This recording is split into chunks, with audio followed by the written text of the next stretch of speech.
को like and subscribe करना ना भूलें। हेलो एवरीवन, आज हम चैप्टर क्वाड्रेटिक इक्वेशन एक्सरसाइज 4.1 का क्वेश्चन नंबर 2 स्टार्ट करेंगे। Represent the following situation in the form of quadratic equations. तो हमें क्वेश्चन 2 में कुछ स्टेटमेंट्स दे रखी हैं, उन स्टेटमेंट से हमें क्वाड्रेटिक इक्वेशन बनानी है। अब क्वाड्रेटिक इक्वेशन की स्टैंडर्ड फॉर्म क्या होती है? ax² plus bx plus c is equal to 0 where a is not equal to 0। ठीक है, ये हमें पता है, ये क्वाड्रेटिक इक्वेशन की स्टैंडर्ड फॉर्म होती है। अब क्वेश्चन 2 के फर्स्ट पार्ट पे आते हैं। The area of rectangular plot is 528 meter square. The length of the plot in meters is 1 more than the twice its breadth. We need to find the length and breadth of the plot. तो इस question में हमें rectangular plot का area दे रखा है और उसकी लेंथ और ब्रेड्थ हमें फाइंड करनी है और इससे क्वाड्रेटिक इक्वेशन बनानी है। तो सबसे पहले हम ब्रेड्थ को लेट कर लेंगे x। Let the breadth be x। तो हमारी लेंथ क्या हो जाएगी? Length is equal to the length of plot is 1 more than twice its breadth, means 1 plus 2x हो जाएगी लेंथ हमारी। ठीक है, और हमें एरिया दे रखा है, area is equal to 528 meter square. तो आगे हम एरिया ऑफ रेक्टेंगल का फॉर्मूला लगाएंगे। Area of rectangle is equal to L into B. अब वैल्यूज पुट कर देंगे, एरिया ऑफ रेक्टेंगल के नीचे एरिया की वैल्यू पुट कर देंगे, 528 ये हो जाएगा। लेंथ हो जाएगी हमारी 1 प्लस 2x, इसको मल्टीप्लाई करेंगे x से क्योंकि ब्रेड्थ हमारी x है। आगे करेंगे इसको solve. 528 is equal to x की पहले 1 से मल्टीप्लाई करेंगे तो ये हो जाएगा x, और x की 2x से मल्टीप्लाई करेंगे तो ये हो जाएगा 2x स्क्वायर। ठीक है, अब इस 528 को हम इधर ले आएंगे तो ये हो जाएगा x plus 2x square minus 528। अब इधर से लाए थे ना तो यहाँ हो जाएगा 0। ठीक है, अब इसको हम क्वाड्रेटिक इक्वेशन की स्टैंडर्ड फॉर्म में लिखेंगे तो ये हो जाएगा 2x square plus x minus 528 is equal to 0। यह हमारी क्वाड्रेटिक इक्वेशन आ गई। और इस क्वेश्चन में हमें इक्वेशन सॉल्व नहीं करनी है, खाली क्वाड्रेटिक इक्वेशन फाइंड करनी है। यह हमारा आंसर हो जाएगा। क्वेश्चन 2 के सेकंड पार्ट पे आते हैं। The product of 2 consecutive positive integers is 306। We need to find the integers.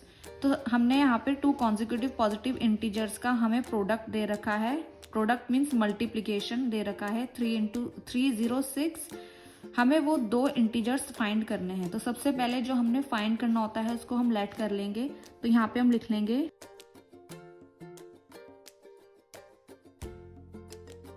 Let the 2 consecutive integers be x and x plus 1। तो हमें इनका प्रोडक्ट कितना दे रखा है? 306। तो यहाँ पे हम लिख लेंगे x into x plus 1 is equal to 306। अब x की x से मल्टीप्लाई करेंगे तो ये हो जाएगा x स्क्वायर, x की 1 से मल्टीप्लाई करेंगे तो ये हो जाएगा x इज इक्वल टू 306। अब इस 306 को हम इधर ले आएंगे तो ये हो जाएगा x square plus x minus 306 is equal to 0। ये हमारी क्वाड्रेटिक इक्वेशन बन गई और ये हमारा सेकंड पार्ट का आंसर आ गया। क्वेश्चन 2 के थर्ड पार्ट पे आते हैं। Rohan's mother is 26 years older than him. The product of their ages in year 3 years from now will be 360. We would like to find Rohan's present age. तो इस question में हमें रोहन की mother की as they रखी है जो रोहन से 26 ईयर ओल्डर है, और उन दोनों के एजेस का प्रोडक्ट हमें दे रखा है 3 years from now 360। तो सबसे पहले हमने यहाँ पे जो फाइंड करना है, फाइंड क्या करना है? Find Rohan's present age. तो हमने जो फाइंड करना होता है उसे हम लेट कर लेंगे। तो हम लिख लेंगे let the present age of Rohan be x year. Present age of mother क्या होगी? यहाँ पे क्या लिखा है? 26 year older than him. Him means Rohan, तो x प्लस 26 ईयर्स उसकी मदर की एज हो जाएगी। उसके बाद हमें दे रखा है the product of their ages, means दोनों के एजेस का product 3 years from now, means दोनों के एजेस में 3 ईयर प्लस करके, और उनका प्रोडक्ट जो हमें दे रखा है वो दे रखा है 360। तो इसको हम पहले ऐसे लिख लेंगे x प्लस 3, x रोहन की age plus 3 years into x plus 26 plus 3, x plus 26 mother की एज प्लस 3 हो जाएगा इज इक्वल टू 360 हमें गिवन है। इसको सॉल्व कर लेंगे, x प्लस 3 इंटू ये हो जाएगा x plus 29 is equal to 360। अब इस x को इन दोनों से मल्टीप्लाई करेंगे और 3 को इन दोनों से मल्टीप्लाई करेंगे, तो ये हो जाएगा x इंटू एक्स हो जाएगा एक्स स्क्वायर, x इंटू 29 हो जाएगा 29x, 3 इंटू एक्स हो जाएगा 3x, 3 इंटू 29 हो जाएगा 87, सॉरी प्लस आएगा बीच में, 87 इज इक्वल टू 360। अब आगे सॉल्व करेंगे, x square plus 29x plus 3x करेंगे तो ये हो जाएगा 32x plus 87 is equal to 360।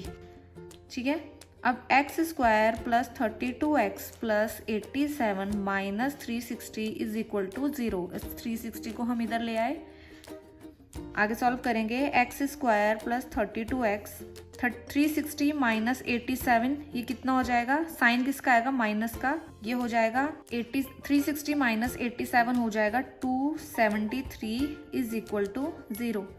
ये हमारी क्वाड्रेटिक इक्वेशन आ गई और ये हमारा पार्ट 3 का आंसर आ गया। क्वेश्चन सेकंड के फोर्थ पार्ट पे आते हैं।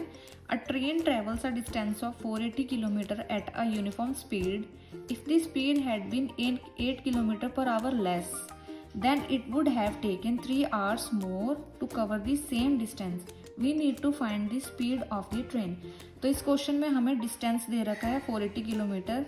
ठीक है, इसमें अब हमें दो स्पीड से ये डिस्टेंस कवर करना है। एक तो अगर हम नॉर्मल स्पीड से ये डिस्टेंस कवर कर रहे हैं, ठीक है, और दूसरा अगर हमारी स्पीड 8 किलोमीटर पर आवर से लेस हो जाती है तो हमें जो नॉर्मल टाइम लग रहा था उससे 3 घंटे ज़्यादा लगेंगे। ठीक है, तो इसको हम पहले तो हमने यहाँ पे स्पीड फाइंड करनी है, उसको हम यहाँ पे लिख लेते हैं let the speed be x। ठीक है, अब इसके बाद हमारे जो ये क्वेश्चन है उसमें दो केसेस बन रहे हैं, केस 1 और केस 2। दोनों में हमने डिस्टेंस 480 किलोमीटर कवर करना है तो 480 दोनों में आ जाएगा। ठीक है, अब इसमें जो स्पीड है नॉर्मल, ये यूनिफॉर्म वाली स्पीड है। ठीक है, तो नॉर्मल स्पीड हमने क्या मानी है, x। तो अगर हमारे नॉर्मल स्पीड से हमने ये डिस्टेंस कवर करना है तो टाइम क्या हो जाएगा, टाइम का फॉर्मूला होता है डिस्टेंस अपॉन स्पीड, तो ये हो जाएगा 480 अपॉन x। ठीक है, सेकंड केस पे आते हैं।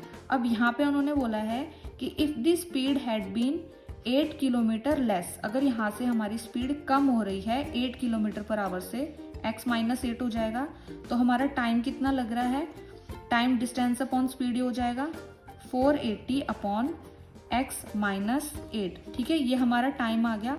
अब अकॉर्डिंग टू क्वेश्चन क्या बोल रहा है कि अगर हमारा स्पीड जो है 8 किलोमीटर पर आवर से लेस हो रहा है तो हमें जो नॉर्मल टाइम लग रहा था उससे 3 आवर्स ज़्यादा लगेंगे।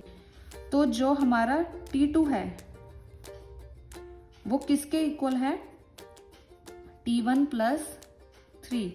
कैसे आया ये, क्योंकि जो यहाँ पे हमारी अगर स्पीड कम हो रही है तो जो हमारा ये नॉर्मल टाइम लग रहा था, ठीक है, इसका जो टाइम लगेगा और जो हमारा नॉर्मल स्पीड में टाइम लग रहा है उसमें प्लस 3 और लग जाएंगे, तो इसलिए ये हो जाएगा T2 is equal to T1 plus 3। अब बस कुछ नहीं करना, अब ये जो वैल्यूज़ हैं यहाँ पे पुट कर देंगे हम। यहाँ हो जाएगा 480 upon x minus 8 is equal to 480 upon x plus 3। अब इस वाले पार्ट को हम इधर ले आएंगे तो ये हो जाएगा 480 upon x minus 8 minus 480 upon x is equal to 3। अब हम यहाँ पे एलसीएम लेंगे, एलसीएम क्या आ जाएगा, x मल्टीप्लाई में x माइनस 8। अब यहाँ पे x माइनस 8 है और यहाँ पे भी x माइनस 8 है, तो ये कैंसिल हो जाएंगे और इस वाले x की ऊपर मल्टीप्लाई हो जाएगी, तो ये हो जाएगा 480x माइनस, अब यहाँ से x है तो ये वाला x कैंसिल हो जाएगा और x माइनस 8 की ऊपर मल्टीप्लिकेशन हो जाएगी, तो ये हो जाएगा 480 ब्रैकेट में x minus 8 is equal to 3। अब ये आगे हो जाएगा 480x माइनस, अब 480 की x से मल्टीप्लाई करेंगे तो ये हो जाएगा 480x, 480 की माइनस 8 से मल्टीप्लाई करेंगे तो ये माइनस माइनस प्लस हो जाएगा और ये मल्टीप्लिकेशन करके आएगा 3840, ठीक है, 3840 आ गया। अब नीचे हम मल्टीप्लाई करेंगे, ये हो जाएगा x square minus 8x is equal to 3। अब इस वाले पार्ट को हम इधर ले आएंगे तो ये हो जाएगा 480x minus 480x plus 3840 is equal to 3 bracket में, इधर डिवीजन में है, इधर मल्टीप्लिकेशन में आ जाएगा एक्स स्क्वायर माइनस 8x। अब 480x पॉजिटिव का है और ये नेगेटिव का है, कैंसिल हो जाएंगे 480x इन माइनस 480x, तो यहाँ पे क्या रह जाएगा हमारा 3840 इज इक्वल टू 3 के अंदर मल्टीप्लाई करेंगे तो ये हो जाएगा 3x स्क्वायर, 3 इंटू 8x करेंगे तो ये हो जाएगा माइनस 3×24x, ठीक है। अब 3x स्क्वायर माइनस 24x, अब इस 384 को इधर ले जाएंगे तो ये हो जाएगा 3840 इज इक्वल टू 0, ठीक है। ये हमारी फाइनल इक्वेशन आ गई और क्वेश्चन 4 का आंसर आ गया। और इसी क्वेश्चन के साथ हमारी एक्सरसाइज 4.1 भी कंप्लीट होती है। अगर आपको मेरी वीडियो अच्छी लगी हो तो please do like, share and subscribe to my channel.